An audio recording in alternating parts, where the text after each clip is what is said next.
와, 이건 만들기만 하면 대박나긴 하지. 그런데 대체 왜 거들떠도 안 보는 거야? 아직은 차를 그렇게 많이 팔고 싶은 생각이 없다는 건가? 이런 반응이 나오는 차가 있죠. 요즘 현대기아 차를 중심으로 1톤 트럭 시장 판도가 심하게 바뀌고 있잖아요. 현대차가 포터 디젤 모델을 단종하고 LPG 터보 모델이 빈자리를 대체하는 걸로 결정이 나면서 LPG 터보 모델이 스펙도 공개됐거든요. 최근에 마침 KGM 쪽에서는 하이브리드 파워트레인 공동 개발 소식이 나왔고, 이것 때문에 이쪽도 신차에 대한 기대치가 올라가 있는 상황입니다. 그래서 KGM한테 1톤 트럭을 요구하는 분들도 많은데, 이게 얼마 전까지만 해도 불가능에 가까운 이야기였잖아요. 그런데 앞으로는 실현 가능한, 어쩌면 이미 현실이 된 얘기라고도 볼 수 있겠더라고요. 그래서 오늘은 KGM이 1톤 트럭을 그동안 거들떠도 안 봤던 이유, 그리고 지금은 상황이 또 어떻게 바뀌고 있는지까지 쉽고 빠르게 정리해드리겠습니다.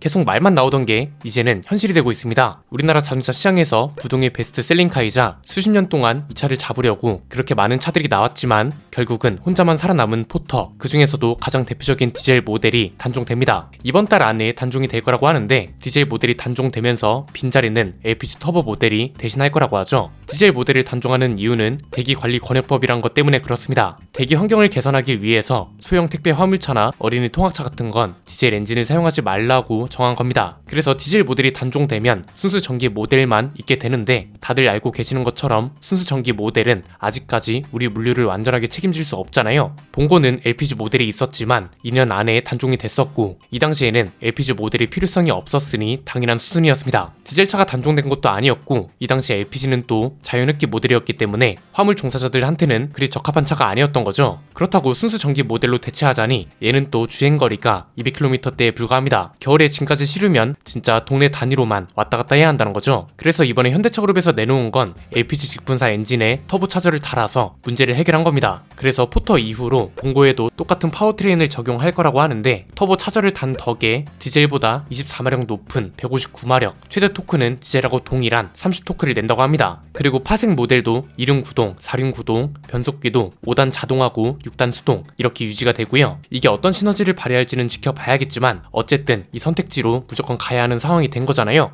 디젤보다 얼마나 충전소를 자주 갈지는 봐야겠죠. 그런데 전기 모델보다 낫다는 건 확실하죠. 그래서 디젤 대비 저렴한 연료비가 어떤 효과를 가져올지는 지켜봐야 할 것 같고요. 이제 슬슬 1톤 트럭 시장에도 변화를 요구하는 목소리가 생겨나기 시작하고 있습니다. 그럴 수밖에 없는 게, 지금 팔리고 있는 포터가 벌써 19년, 올해만 지나면 나온 지 20년이나 된 차가 됩니다. 포터나 본고는 특히나 대체할 수 있는 모델이 없기도 하고, 그래서 안전 문제나 상품성 같은 걸 생각해서 풀체인지 모델이 나와야 하는 거 아니냐는 요구가 있는 반면에, 안전보다 생계가 우선이기 때문에 모델이 바뀌면서 가격이 오르는 것보단 지금이 낫다고 보는 쪽도 있는 상황입니다. 결국 포터를 비롯한 한국 1톤 트럭 시장이 바뀌려면 아예 새로운 모델이 필요하다는 주장까지 이어지는 건데, 그중 하나가 KGM이죠. 사실 KGM한테 1톤 트럭을 만들어 달라는 요구는 짐리 같은 경영 SUV보다도 많았다고 봅니다. 그럴 수밖에 없는 게, 국산차 브랜드 중에 유일하게 픽업 트럭을 국내에 만들어 팔고 있는 회사이기도 하고, 점유율 상승도 꼭 필요한 회사이기 때문에 이건 만들지 않을 이유가 없다고 보는 거였죠. 그리고 실제로 넥선 스포츠 화물칸을 개조해서 포터처럼 몰고 다니는 분들도 꽤 있거든요. 그래서 KGM 내부적으로 쌍용차 시절에도 이걸 고려하지 않았던 게 아닌데, 현실적으로 불가능한 이유는 뭐였나요? 이 당시에는 공장 생산량이 받쳐주지 못한다는 게 가장 컸죠. 1톤 트럭을 저렴한 가격으로 많이 팔아야 하는 박리담의 전략이 필수입니다. 현대기아차도 보면 포터랑 본고를 풀체인지 없이 지금까지 팔 수 있는 이유가 판매량 상위권을 항상 유지하고 있기 때문이거든요. 경차보다도 박리담회가 필수인 제품이고, 그러려면 공장부터 늘려야 하는데, 쌍용차 시절 불과 몇 주 전까지만 해도 거의 불가능에 가까웠습니다. 그런데 이게 한순간 다른 조건들이 따라붙기 시작하니까 이 정도면 진입해 볼만한 시장이 됐구나, 이런 생각이 들었습니다. 일단 역할론이 좀 중요한데요. 중국의 상용차 한국 진출 견제를 위해서라도 국내 기업이 소형 트럭이 늘어나는 게 필요할 것 같습니다. 왜냐면 승용 전기차 쪽은 사실 그렇게 걱정할 필요가 없습니다. 우리나라 자동차 시장이 그렇게 만만한 곳이 아니잖아요. 현대차 그룹이 본질이면서 수입차 회사들도 진짜 날고 긴다 한다는 곳들이 모여서 경쟁하는 시장이기 때문에 중국 승용 전기차가 보조금을 싹쓸이해가는 건 굉장히 힘들다는 겁니다. 그런데 상용차 쪽은 상황이 완전 다릅니다. 여기는 기본적으로 경쟁 상대가 없죠. 1톤 트럭이라 해봤자 포터랑 본고가 전부고, 버스는 더합니다. 포터랑 봉고가 워낙 강세라서 그나마 낫다고 보고 있었는데 전기 트럭만 떼놓고 보면 또 이게 그리 안심하고 볼 건 아니더라고요. 이게 올해 중국 전기 화물차의 국내 점유율을 나타낸 자료인데 9월 기준으로 중국산 화물차 점유율이 무려 20%에 달했다고 합니다. 전기버스 점유율은 더합니다. 9월 기준으로 52.3%를 기록했습니다. 무려 절반 이상이 중국산 전기버스란 거죠. 이게 문제가 뭐냐면 보조금 단위부터 수용차와는 다르잖아요. 전기버스 같은 경우는 중국산이 1억 원 이상 저렴하다 보니 운수업체나 지자체에서는 예산을 아끼기 위해서 중국산을 선택할 수밖에 없는 상황이란 거고, 화물차도 보면 일부 지역에서는 1000만 원대에도 구매가 가능하다고 합니다. 지리 자동차가 세아라는 전기 밴을 3,980만 원에 공급하고 있거든요. 이게 경남 거창군 같은 곳에서는 1,270만 원에도 구매가 가능하다고 합니다. 이러니까 개인 구매가 아니라 회사 단위로 구매하는 경우에는 당연히 상품성보다 가격을 먼저 따지게 되잖아요. 심지어 회사 단위로 구매를 하게 되면 구매하는 대수도 당연히 개인보다 많고 보조금도 승용차보다 훨씬 많이 받아가게 되니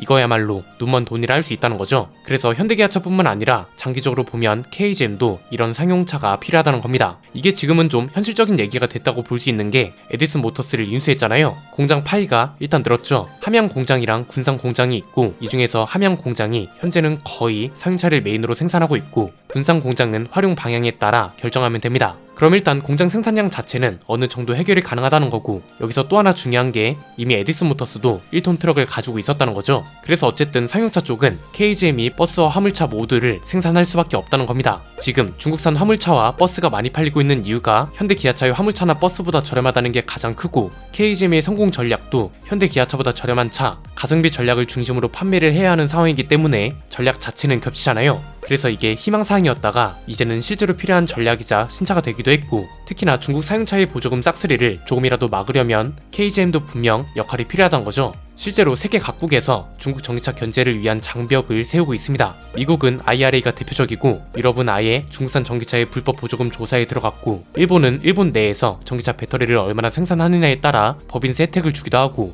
프랑스는 유럽에서 생산되지 않은 전기차는 보조금을 거의 못 받도록 하고 있습니다. 물론 우리나라는 이렇게까지 대놓고 중국 장벽을 세우진 못합니다. 그래서 자국 기업들의 역할론이 중요하다는 겁니다. 왜냐면 우리나라의 중국 의존도가 이미 너무 높습니다. 예컨대 전기차를 규제하려 했다가 중국이 경제 보복을 해버리면 그걸 감당해야 하는 리스크가 너무 크다는 거죠. 올해 상반기를 기준으로 대중 수입 의존도가 70% 이상인 항목이 22.7%에 달합니다. 그리고 중국 수입 의존도를 50% 이상 차지하는 품목은 33.7%에 달하고, 중국 수입량이 1위인 품목은 무려 43.3%에 달했습니다. 국가별로 봐도 체감이 쉽습니다. 1위 수입 품목 중에 국가 의존도가 50% 이상인 것들만 모아봤더니 중국은 무려 3,137개에 달했고요. 일본은 686개, 미국은 639개로 비교적 많이 적었습니다. 무역 관계에 있어서는 우리가 확실하게 의리 입장에 있다는 걸 부정할 수가 없다는 거죠. 그래서 이럴 때는 국가 정책 차원에서 견제를 하는 게 아니라 그냥 시장에서 공정하게 승부를 보는 수밖에 없는데, 전기 상용차 쪽은 현대차그룹 혼자서는 한계가 있습니다. 가격대부터 다르기 때문에 그런 건데, 이 상황에서 KGM이 저렴한 가격으로 치고 들어오면 중국 차들을 견제하면서 저렴한 상용차 시장을 먹고 들어갈 수 있는 거잖아요. 방법은 굉장히 다양할 것 같습니다. 살짝만 틀어서 시작해도 된다고 보는 게,